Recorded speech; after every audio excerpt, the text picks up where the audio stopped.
आज हम लोग बात करेंगे जीएनपी के ऊपर। जीएनपी मतलब ग्रॉस नेशनल प्रोडक्ट। लेकिन इस विषय पर जाने से पहले हमें ये ध्यान करना होगा कि राष्ट्रीय आय को हमने डिफाइन किया था, नेशनल इनकम को, और नेशनल इनकम से संबंधित जो कॉन्सेप्ट्स डेवलप हुए उनमें सबसे पहले हमने बताया था आपको जीडीपी के बारे में, ग्रॉस डोमेस्टिक प्रोडक्ट के बारे में। तो अगर हमने जीडीपी को समझ लिया है, जैसा कि इससे पिछले वीडियो में हमने चर्चा की थी विस्तृत रूप से, तो जीडीपी को समझ लिया है तो जीएनपी हम आसानी से समझ जाएंगे। लेकिन वैसे तो देखा जाए तो अगर प्रीलिम्स के नजरिए से या सामान्य परीक्षाओं के नजरिए से देखें तो एक लाइन में ये टॉपिक कंप्लीट हो जाता है। GNP is equal to GDP plus X minus M. ठीक, जहां पर एक्स क्या है, देशवासियों द्वारा विदेशों में अर्जित आय, और एम क्या है, विदेशियों द्वारा देश में अर्जित आय। जनरली लोग इतना याद रखते हैं, जीएनपी यानी gross national product is equal to GDP plus X minus M, और इससे उनका काम चल जाता है। लेकिन देखिए, अगर आप यूपीएससी दे रहे हैं या स्टेट पीएससी के मेन एग्जाम दे रहे हैं, या यूपीएससी का प्रीलिम्स दे रहे हैं, या स्टेट पीएससी का मेंस या प्रीलिम्स एग्जाम दे रहे हैं, या बैंकिंग या रिजर्व बैंक ऑफ इंडिया के जिसमें इकोनॉमिक्स के अच्छे स्तर के प्रश्न पूछे जाते हैं, तो वहां पर केवल इतनी जानकारी से आपका काम नहीं चलेगा। तो आपके अंदर लिखने की क्षमता का विकास करने के लिए थोड़ा कंपैरेटिव स्टडी भी हम यहाँ पर करने का प्रयास करते हैं, और यही कारण है कि हम थोड़ा इसे विस्तृत और व्यापक रूप से आपके सामने रखने की कोशिश करते हैं। तो जब हम जीएनपी के टॉपिक पर जाते हैं तो थोड़ा जीडीपी का भी ध्यान करना पड़ेगा कि आखिर जीडीपी में ऐसी कौन सी कमी थी जिस कमी को दूर करने में जीएनपी हमारी मदद करता है। तो देखिए, जीडीपी में दो तीन बातों का जो है उसमें कमी दिखाई पड़ती है जीडीपी के कॉन्सेप्ट में। पहली चीज ये कि जीडीपी में हमने ये बताया था कि ये घरेलू सीमा के भीतर यानी डोमेस्टिक एरिया के अंदर, यानी हमारे देश की जो ज्योग्राफिकल बाउंड्री के साथ साथ हमारी जो बाउंड्री है, जहां पर हमारे देश के अंदर जितने भी प्रोड्यूसिंग यूनिट्स हैं, यानी कि जो उत्पादक यूनिट्स हैं, चाहे वो देश के हों यानी देश के निवासियों का हो, या फिर विदेशी कंपनियों का हमारे देश की सीमा के भीतर हो, उनके द्वारा जो भी चीज प्रोड्यूस की जाती है, चाहे वो वस्तु हो यानी गुड्स, या सर्विसेज यानी कि सेवा हो, उन सब का जो वैल्यू होगा, उन वैल्यू को हम ऐड कर देंगे, उसके मौद्रिक मॉनेटरी वैल्यू को ऐड कर देंगे, और एक साल का 1 ईयर टाइम ड्यूरेशन भी पर्टिकुलर रखना पड़ेगा कि एक साल के भीतर एक वित्तीय वर्ष निकाल लीजिए, या अकाउंटिंग ईयर जो है पर्टिकुलर एक साल के अंदर, मतलब 1 ईयर एक साल का ड्यूरेशन रखिए, देश की सीमा के भीतर का कॉन्सेप्ट ध्यान रखिए, और चाहे वो विदेशी व्यक्ति हो या देशी व्यक्ति हो, देश की सीमा के भीतर ही उत्पादन कर रहा है, इस बात को ध्यान रखिए। और तीसरी चीज कि वस्तु और सेवा दोनों चीज यानी गुड्स और सर्विसेज का जो मॉनेटरी वैल्यू है उसको टोटल सम करिए तो आपको ग्रॉस डोमेस्टिक प्रोडक्ट आ जाता है। लेकिन अब इसमें एक कमी ये नजर आती है कि मान लीजिए हमारे देश के बहुत सारे लोग हैं जो भारत के निवासी हैं और दूसरे देशों में इंडस्ट्री लगा रहे हैं, या उन्होंने इंडस्ट्री लगाया है, वहां पर वो बिजनेस कर रहे हैं, वहां से वो पैसा कमा रहे हैं, और वो पैसा हमारे देश में आ रहा है। और ये भी देखने को मिलता है कि दूसरे देश के जो लोग हैं वो हमारे देश में कंपनी लगाया, उन्होंने व्यापार या वाणिज्य किया, और वो पैसा कमा करके वो अपने देश में भेजते हैं। तो अगर ये चीजें भी हो रही है तो उसको जीडीपी में तो उसको कैलकुलेट नहीं किया हमने, तो ये जीडीपी की एक कमी हो गई कि भाई हमारे देश से जो पैसा बाहर जा रहा है या हमारे देश में जो बाहर से पैसा आ रहा है, अगर उसको भी इंक्लूड करना है तो हमें एक नए कॉन्सेप्ट की जरूरत होगी, और वो हो जाता है जीएनपी यानी ग्रॉस नेशनल प्रोडक्ट। तो एक तो जीडीपी की इसी कमी को दूर करने के लिए जीएनपी के कॉन्सेप्ट की जरूरत हुई। इसके अलावा जीडीपी में एक और कमी नजर आई कि हमारे देश में जो वस्तु जो उत्पादित हो रहे हैं जो प्रोड्यूस हो रहे हैं उन उत्पादित वस्तुओं की कीमतों में यानी कॉस्ट में, और दूसरे देश में जो वस्तुएं उत्पादित हो रही हैं उनकी कीमतों में अगर अंतर है यानी डिफरेंस है, तो इस डिफरेंस को समझने में भी ये हमारी मदद नहीं कर पाता है। यानी कोई चीज या कोई वस्तु हमारे देश में 10 रुपए की है, लेकिन वही चीज यूएसए में अगर इंडियन करेंसी में देखें तो 100 रुपए की है। अब सेवा एक ही है या वस्तु एक ही है लेकिन कीमत अलग अलग है, तो इस चीज को कैसे समझेंगे कि उस वस्तु या सेवा की कीमत हमारे देश में क्या है और दूसरे देश में क्या है। इस गुणवत्ता को यानी इस क्वालिटी को समझने के लिए भी हमें जीएनपी की जरूरत होगी।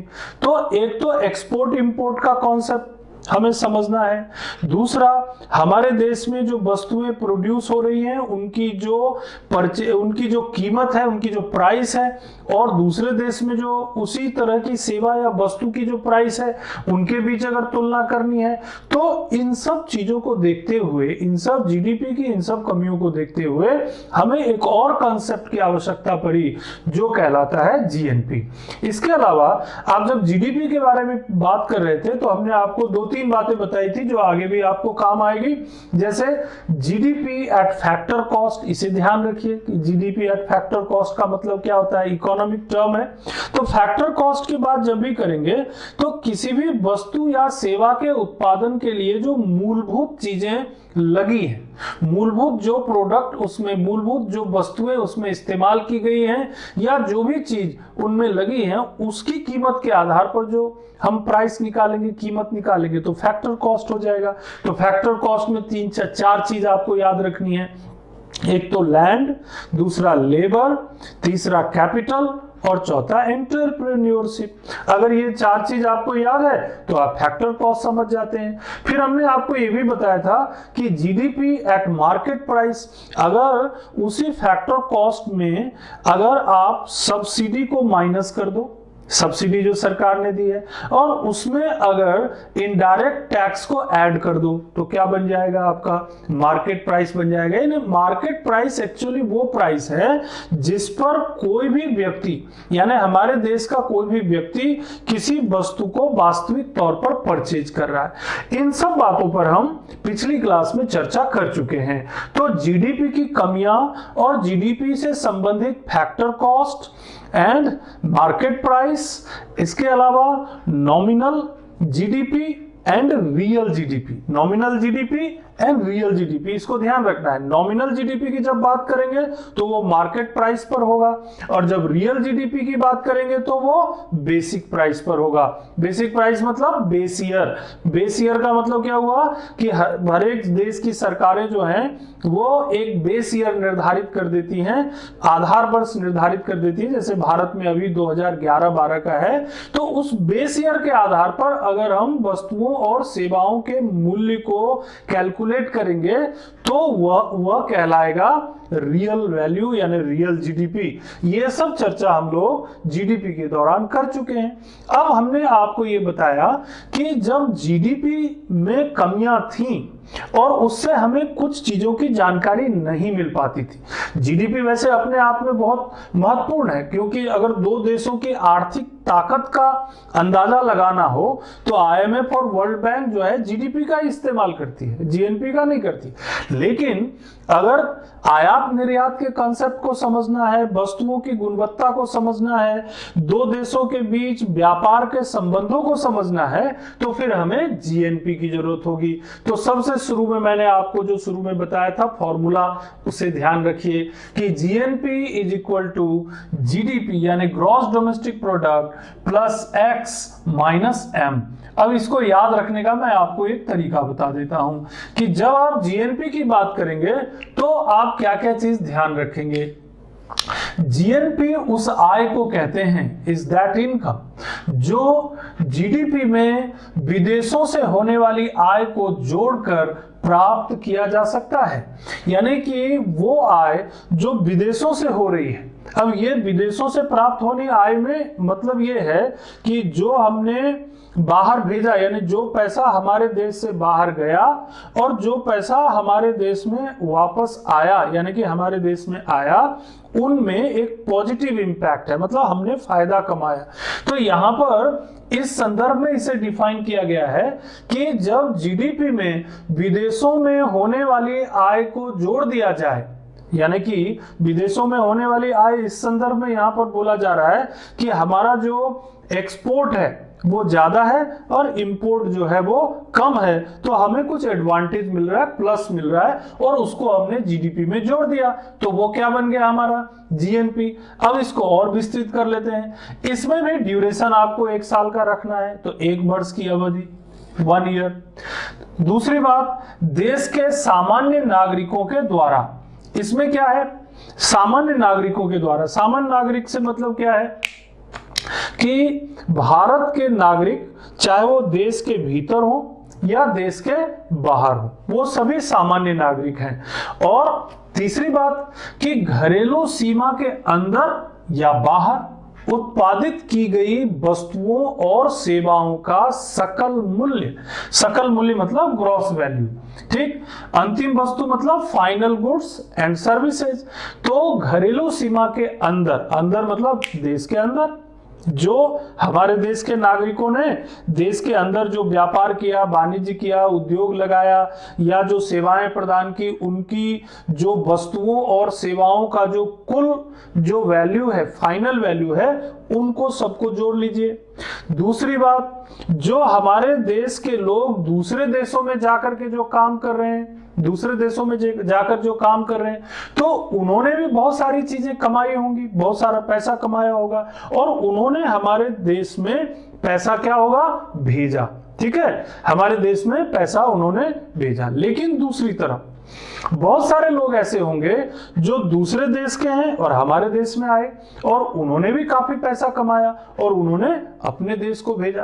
तो देखिए, इस फॉर्मूले में आपको ये क्लियर हो जाता है कि पहले आप जीडीपी कैलकुलेट करिए, और जीडीपी में जो है आप आय को जोड़िए जो देशवासियों द्वारा विदेशों में अर्जित की गई है, यानी हमारे देश के लोगों ने जो विदेशों में आय अर्जित की। लेकिन इसी से काम नहीं चलेगा, जो विदेशियों ने हमारे देश में जो आय अर्जित की उसे माइनस कर लीजिए, तो विदेशियों द्वारा देश में अर्जित आय यानी कि एम, इसको माइनस कर लीजिए, तो GDP plus X minus M क्या बन गया, जीएनपी बन गया। क्लियर हो गई बात। जीएनपी मतलब कि हमारे देश के भीतर जो जीडीपी है, उस जीडीपी में हमारे देश के वो लोग जो दूसरे देशों में गए और वहां पर उन्होंने आय अर्जित की, जिस आय का प्रभाव हमारे देश में भी पड़ा, यानी कि वो पैसा हमारे देश में आया, उसको हम जीडीपी में जोड़ देंगे। लेकिन दूसरी तरफ विदेशियों ने हमारे देश में भी आय अर्जित की और उन्होंने अपने देश को भेजा, उसे माइनस कर देंगे, तो जीएनपी कैलकुलेट हो जाएगा, ग्रॉस नेशनल प्रोडक्ट। और आगे बढ़ते हैं, ये कॉन्सेप्ट क्लियर हो गया हो कि GNP is equal to GDP plus X minus M. Formula को याद रखिए, बाकी चीजें आप अपने मन से भी इंक्लूड कर सकते हैं। अब देखिए, अगर मान लीजिए इकोनॉमी क्लोज्ड है, बंद अर्थव्यवस्था। बंद अर्थव्यवस्था कब होता है, जब ना आयात हो ना निर्यात हो।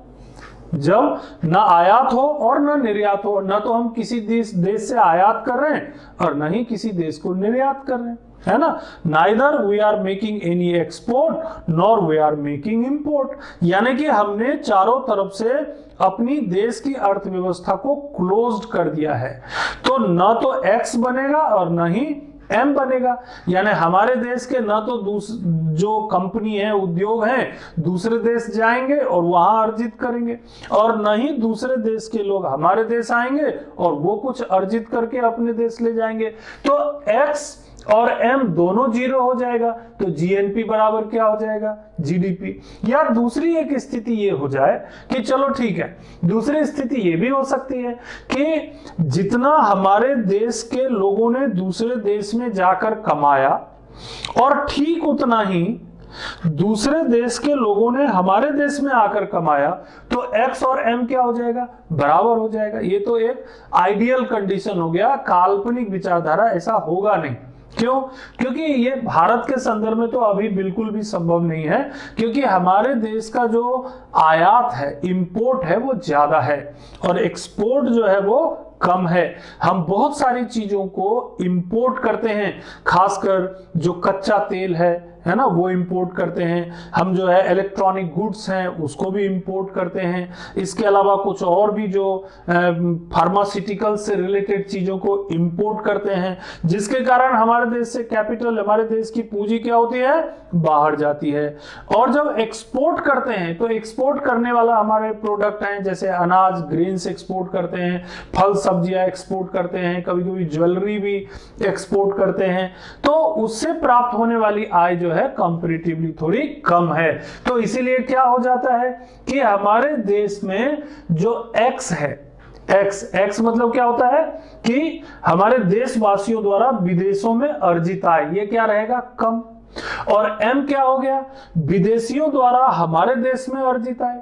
जो विदेशी लोग हैं हमारे देश में आकर ज्यादा आय अर्जित कर रहे हैं, क्योंकि उन्होंने जो उद्योग लगाया, जो कंपनी लगाई, जो काम उन्होंने किया, वो उससे क्या है, वो ज्यादा प्रॉफिट कमा रहे हैं। ज्यादा उद्योग, ज्यादा कंपनियां, ज्यादा व्यापार वाणिज्य विदेश के लोग आके कर रहे हैं, और हमारे देश के लोग दूसरे देश में जाकर कम व्यापार, कम वाणिज्य कर रहे हैं। तो दूसरे देश के लोग हमारे देश में आकर ज्यादा कमा रहे हैं और हम दूसरे देशों में जाकर कम कमा रहे हैं। तो हमारा जो एम है ये ज्यादा हो रहा है, यानी एम यानी माइनस ज्यादा हो रहा है और एक्स यानी प्लस कम हो रहा है। तो ओवरऑल क्या होगा, इंपैक्ट माइनस आएगा। इसीलिए जनरली ये देखा जाता है कि gross national product of India is less than gross domestic product, यानी जीएनपी जो है ये जीडीपी की तुलना में कम हो जाता है।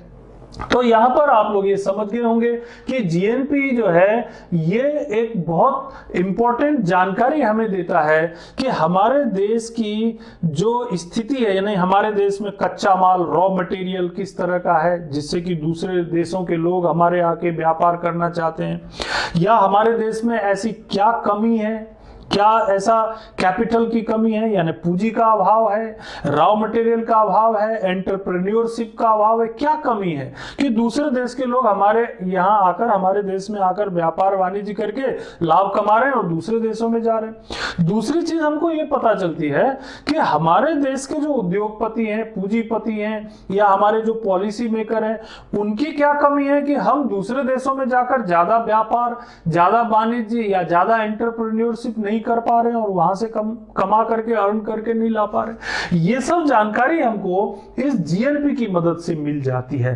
तो अगर हम जीएनपी फैक्टर कॉस्ट निकालें तो फिर वही चार चीज याद रखना है, land, labour, capital and entrepreneurship. GNP eight factor cost, GNP eight factor cost का मतलब क्या हुआ कि जो हमने जीएनपी प्रोड्यूस करने के लिए, जीएनपी प्रोड्यूस करने का मतलब क्या हुआ कि GDP plus X minus M. तो जीएनपी प्रोड्यूस करने के लिए जो हमने जमीन, श्रम यानी लेबर, कैपिटल यानी पूंजी, और जो एंटरप्रेन्योरशिप जिसमें रॉ मटेरियल वगैरह भी रख सकते हैं, वो जो हमने इस्तेमाल किया, और केवल इसी के आधार पर अगर हम ये अकाउंटिंग करेंगे, ये गणना करेंगे, तो ये जो होगा जीएनपी एट फैक्टर कॉस्ट होगा। देखिए, लैंड के बदले में क्या मिलता है, रेंट, तो ये इनकम हो गई। लेबर के बदले में क्या मिलता है, वेज, मजदूरी, तो ये इनकम हो गई। कैपिटल के बदले में क्या मिलता है, इंटरेस्ट, तो ये इनकम हो गई। और एंटरप्रेन्योरशिप के बदले में क्या मिलता है, प्रॉफिट। तो इन सब चीजों को लेकर के, यानी कि केवल फैक्टर कॉस्ट को लेकर के अगर जीएनपी कैलकुलेट किया गया तो जीएनपी एफसी फैक्टर कॉस्ट। और अगर आप देखेंगे कि एक फैक्टर कॉस्ट से काम नहीं चलेगा, कई बार क्या होता है कि हम मार्केट प्राइस, यानी कि बाजार में जिस कीमत पर चीजें बेची या खरीदी जा रही है, सोल्ड और परचेज, यानी उसका अंतिम मूल्य क्या है, लास्ट वैल्यू, फाइनल वैल्यू क्या है।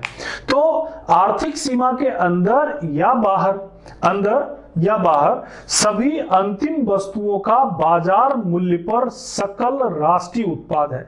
यानी gross national product at market price का मतलब ये हुआ कि इसमें जो वास्तविक तौर पर जिस कीमत पर जो फाइनल गुड्स हैं, जो जिस कीमत पर कंज्यूमर्स तक पहुंच रहा है, अगर उस कीमत को ध्यान में रख करके अगर जीएनपी कैलकुलेट करेंगे तो क्या बन जाएगा वो GNP eight market price. GDP में भी ये चीज हमने बताया था आपको। ठीक इसी तरह से अब ये होता है कि अगर जीएनपी एट मार्केट प्राइस आपने कैलकुलेट किया तो देखिए इसमें क्या चीज रहेगा, जीडीपी एट फैक्टर कॉस्ट रहेगा, इनडायरेक्ट टैक्स इसमें जुड़ जाएगा और सब्सिडी इसमें से माइनस हो जाएगा।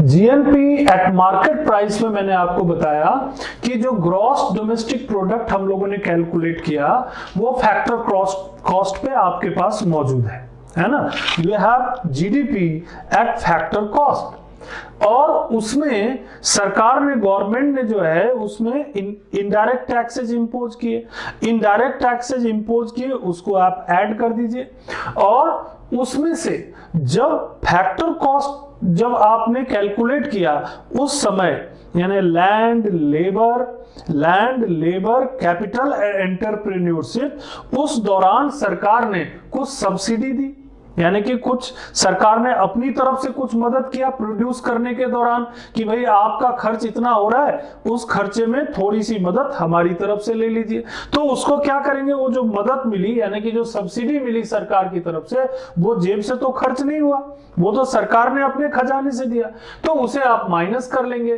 तो GDP at factor cost plus indirect subsidy plus indirect tax minus subsidy, then it becomes GNP at market price. So this becomes a very simple theory that GNP at factor cost we can calculate, GNP at market price we can calculate, and we can calculate a simple GNP that is GDP plus X minus M.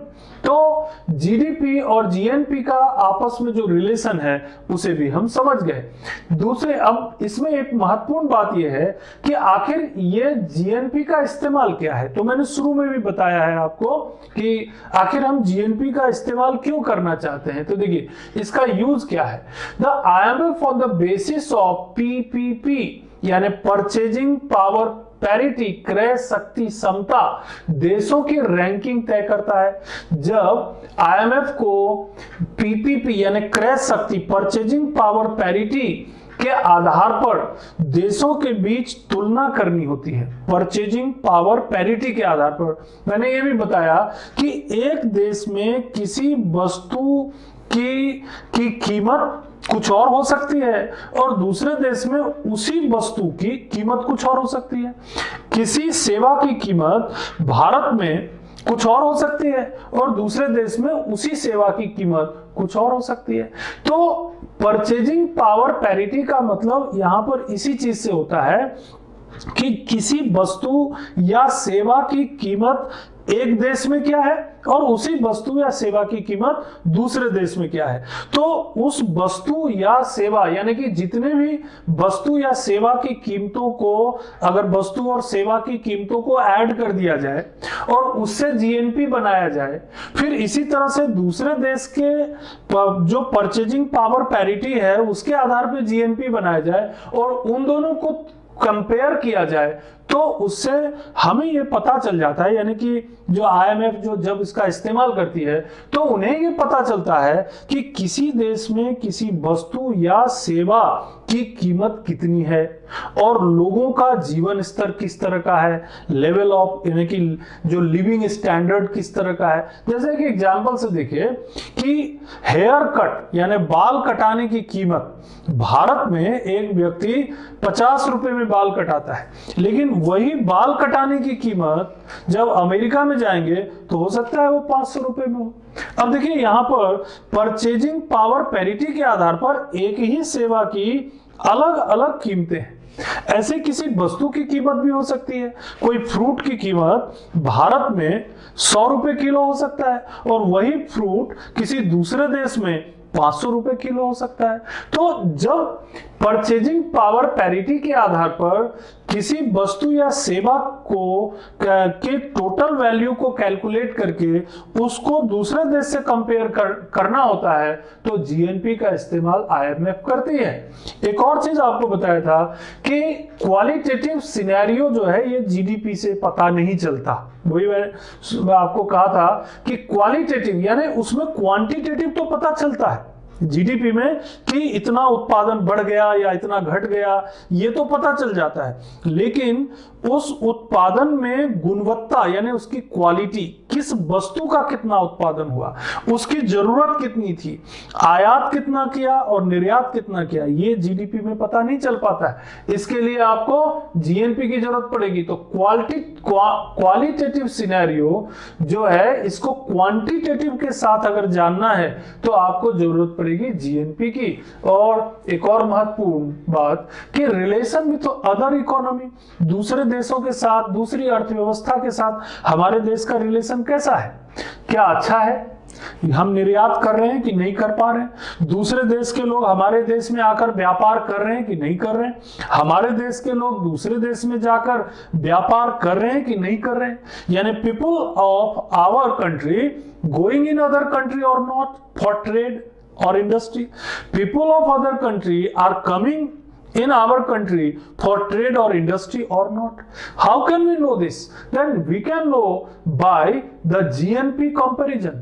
अगर हम GNP का comparison कर लें यानी GNP को जान लें अलग अलग देशों का, तो उससे हमें पता चल जाता है कि हमारे देश में आकर कितने लोग पैसा कमा रहे हैं और अपने देश ले जा रहे हैं, और हमारे देश के कितने लोग, कितनी कंपनियां, कितने उद्योग दूसरे देश में जा रहे हैं और पैसा कमा के हमारे देश में ला रहे हैं। इन चीजों को जानने में भी जीएनपी हमारी मदद करता है। एक और बात, कोई पर्टिकुलर प्रोडक्ट हमारे देश में प्रोड्यूस हो रहा है और दूसरे देश उसका इंपोर्ट कर रहे हैं, आयात कर रहे हैं, जिससे हमको पैसा मिल रहा है, करेंसी मिल रही है, या फिर हमारे देश में कोई चीज हम प्रोड्यूस करना चाहते हैं लेकिन हमें दूसरे देश से उसके लिए मटेरियल्स मंगाना पड़ रहा है, गुड्स मंगाना पड़ रहा है या टेक्नोलॉजी मंगानी पड़ रही है, ये भी एक इंपॉर्टेंट रिलेशन होता है देशों के बीच। तो कोई दूसरे देश हमारे देश पर कितने निर्भर हैं या हम दूसरे देश पर कितने निर्भर हैं, ये बात जानने में कौन मदद कर रहा है, हमारी जीएनपी कर रहा है। तो जीएनपी से हमें यह भी पता चल जाता है कि हमारे देश की निर्भरता दूसरे इकोनॉमी पर कितनी है और दूसरे इकोनॉमी की निर्भरता हमारे देश पर कितनी है, क्योंकि आपने फॉर्मूला में ऑलरेडी देखा हुआ है कि GNP is equal to GDP plus X minus M, जहां पर एक्स क्या है, What is X? We have already seen here. The X is हमारे देश के लोग विदेशों में जाकर कितना अर्जित कर रहे हैं आय, और M क्या है, M जो फैक्टर है या वो हमको ये बताता है कि विदेशियों द्वारा देश में कितनी आय अर्जित की जा रही है। तो X और M जो है इसमें एक बड़ा फैक्टर प्ले करता है। जैसे X and M gives entrepreneurship and the policy of the government. अब जैसे अब देखिए इसको लिंक कर सकते हैं आप जो न्यू इकोनॉमिक पॉलिसी ऑफ 1991 से, ग्लोबलाइजेशन, प्राइवेटाइजेशन, लिबरलाइजेशन से कैसे लिंक हो जाएगा कि भाई उस समय तक की स्थिति जो थी यानी 1991 तक की स्थिति ये थी कि दूसरे देश के लोग हमारे देश में आकर भी व्यापार वाणिज्य नहीं करते थे और हमारे देश के लोग भी दूसरे देशों में जाकर व्यापार वाणिज्य नहीं करते थे। क्यों? क्योंकि उस समय तक इकोनॉमी क्लोज थी, लिबरल नहीं थी, ग्लोबलाइजेशन नहीं था, बहुत सारे जो काम थे वो पब्लिक सेक्टर पर यानी सरकार द्वारा ही किए जाते थे, जिसके कारण क्या होता था, ये एक्स और एम की वैल्यू जो होती है बहुत सीमित होती थी, बहुत कम होती थी। तो इससे क्या पता चल जाता है कि अगर हमारे देश का एक्स ज्यादा है, एक्स मतलब हमारे देश के लोग विदेशों में जाकर आय अर्जित कर रहे हैं, मतलब क्या हुआ, एक्स ज्यादा मतलब एंटरप्रेन्योरशिप, यानी हमारे देश के लोग उद्यमी हैं, परिश्रमी हैं और उनकी जो मोबिलिटी है वो ज्यादा है, वो दूसरे देशों में जाकर आय अर्जित कर रहे हैं और देश में ला रहे हैं। लेकिन अगर एम ज्यादा है मतलब दूसरे देशों के लोगों की जो है उनकी एंटरप्रेन्योरशिप ज्यादा है, उनके पास ज्यादा कैपिटल है, वो हमारे देश में आकर के जो है व्यापार वाणिज्य कर रहे हैं और अपने देश में फायदा ले जा रहे हैं, है ना। आप लोगों ने इतिहास में तो पढ़ा ही होगा, है ना, वास्को डिगामा के बारे में पढ़ा होगा, कोलंबस के बारे में पढ़ा होगा। क्या क्या बताती ये चीज कि ये लोग जो थे, ये एंटरप्रेन्योरशिप उनमें ज्यादा थी। वो अपने देश से बाहर निकल के सालों की समुद्री यात्रा करके दूसरे देशों में पहुंच जाते थे और वहां जाकर के व्यापारिक परिस्थितियों को ढूंढते थे, व्यापार करने के तरीके ढूंढते थे। यही तो कारण था जब ईस्ट इंडिया कंपनी भारत में आई 1600 ईस्वी में, और उसके बाद आपने देखा कि कितना बड़ा साम्राज्य बना लिया उन्होंने भारत में, है ना। फ्रांस की कंपनियां थी, डेनमार्क की कंपनी थी, यूरोप की कई कंपनियां जो है भारत में आकर व्यापार वाणिज्य करने लगी। तो इन सब के पीछे वो जो एक मनोविज्ञान है, एंटरप्रेन्योरशिप, वो भी आपको जीएनपी से पता चल जाता है। इसीलिए ये जो कॉन्सेप्ट है जीएनपी का, वो जीडीपी से थोड़ा ब्रॉड हो जाता है और इससे हमें ये पता चल जाता है कि हमारे देश के लोगों की एंटरप्रेन्योरशिप क्या है, हमारे देश की जो सरकार की नीतियां, पॉलिसीज किस तरह की हैं, क्लोज पॉलिसी है, ओपन पॉलिसी है। जैसे एलपीजी पॉलिसी के बाद हमारे देश की इकोनॉमी जो है ओपन इकोनॉमी में तब्दील हो गई, परिवर्तित हो गई, और उससे पहले क्लोज्ड इकोनॉमी हुआ करती थी। तो क्लोज्ड इकोनॉमी पूरी क्लोज तो कभी नहीं रहती है, लेकिन ज्यादा व्यापार वाणिज्य दूसरे देशों के साथ नहीं थी। तो ये जानने का मौका मिल जाता है। इसके अलावा हमारे देश पर दूसरे देशों की निर्भरता कितनी है, या दूसरे देशों के लोग जो है हमारे देश में व्यापार वाणिज्य करने के प्रति कितने उत्साहित हैं, इसके बारे में भी पता चलता है। इससे हमें उसके एफडीआई, फॉरेन डायरेक्ट इन्वेस्टमेंट, यानी एफडीआई के बारे में भी हमें कॉन्सेप्ट मिल जाता है कि यार फॉरेन डायरेक्ट इन्वेस्टमेंट के लिए हमने किसी सेक्टर को ओपन तो किया है, लोग आ ही नहीं रहे, तो आखिर बात क्या है ना। तो आपको फॉरेन डायरेक्ट इन्वेस्टमेंट का भी जो आधार है, जो गवर्नमेंट की पॉलिसी है, वो सब भी कहीं ना कहीं जीएनपी को समझने से पता चल जाता है। तो जब नेशनल इनकम की अकाउंटिंग की जाती है, यानी कि जब गणना की जाती है, उसका लेखांकन किया जाता है, तो जब जीएनपी बनाया जाता है, तो उससे जो अकाउंटिंग करने वाली जो हमारी संस्था है, जैसे सेंट्रल स्टैटिस्टिकल ऑफिस है ना, तो उनको ये मालूम पड़ जाता है कि हमारा जो देश है, उस देश में कौन कौन सी चीजों के लिए हम विदेशों पर निर्भर हैं, कौन कौन सी चीजों के लिए दूसरे देश हम पर निर्भर हैं, हमें पॉलिसी में क्या बदलाव लाना चाहिए, किस तरह से एक्सपोर्ट इंपोर्ट की कंडीशन में सुधार करना चाहिए। इन सब चीजों का फायदा जीएनपी को जानने से हमें मिलने लग जाता है। तो जीएनपी के स्टडी से हमें ये फायदा होता है। तो आप यहां पर समझ गए होंगे। 2 मिनट में मैं आपको रिव्यू करा दूं एक बार कि जीएनपी में हमने क्या पढ़ा है। तो जीएनपी मतलब ग्रॉस नेशनल प्रोडक्ट, है ना, और जीएनपी कैलकुलेट करने के लिए मैंने आपको बताया कि जीडीपी के कॉन्सेप्ट को आप समझ गए हैं। तो जीडीपी में एक्स को ऐड करिए और एम को माइनस करिए। जीडीपी और जीएनपी में एक बेसिक डिफरेंस ये होता है कि ये जो विदेशियों के द्वारा, यानी विदेशी लोग जो हमारे देश में आय अर्जित करते हैं, उनको आपको माइनस करना है, और हमारे देश के लोग जो दूसरे देशों में जाकर आय अर्जित करते हैं और अपने देश में भेजते हैं, उसे आपको प्लस करना है। तो ये हो गया आपका जीएनपी। क्लोज्ड इकोनॉमी में जनरली जीएनपी और जीडीपी बराबर होता है। इसके अलावा जीएनपी आप फैक्टर कॉस्ट पर अगर कैलकुलेट करेंगे, तो उसके लिए आपको इन 4 चीजों को, यानी लैंड, लेबर, कैपिटल और एंटरप्रेन्योरशिप को ध्यान रखना होगा। जीएनपी एट मार्केट प्राइस अगर आप कैलकुलेट करना चाहते हैं, तो जैसा कि मैंने आपको फॉर्मूले में बताया, फैक्टर कॉस्ट में आप इनडायरेक्ट टैक्स को ऐड कर दीजिए, और अगर गवर्नमेंट ने कुछ सब्सिडी दी है फैक्टर कॉस्ट के दौरान, तो उसे आप माइनस कर दीजिए, तो आप gross national product at market price calculate कर सकते हैं। इसके अलावा आपने ये भी देखा कि जीएनपी का इस्तेमाल क्यों किया जाता है, और जीडीपी में कैलकुलेट करने के बाद भी वो क्या कमियां रह जाती हैं जिनको हम जीएनपी से पूरा कर पाते हैं। और इस तरह से जीएनपी और जीडीपी दोनों का अपना अपना महत्व है। दोनों ही हमारी अर्थव्यवस्था के बारे में एक विस्तृत जानकारी उपलब्ध कराते हैं, लेकिन इसके अलावा एक और चीज होती है जिसे हम कहते हैं नेट नेशनल प्रोडक्ट या एनएनपी को भी हम अलग अलग फैक्टर्स पर कैलकुलेट करेंगे, जिसे हम अगले वीडियो में आपके सामने लाएंगे।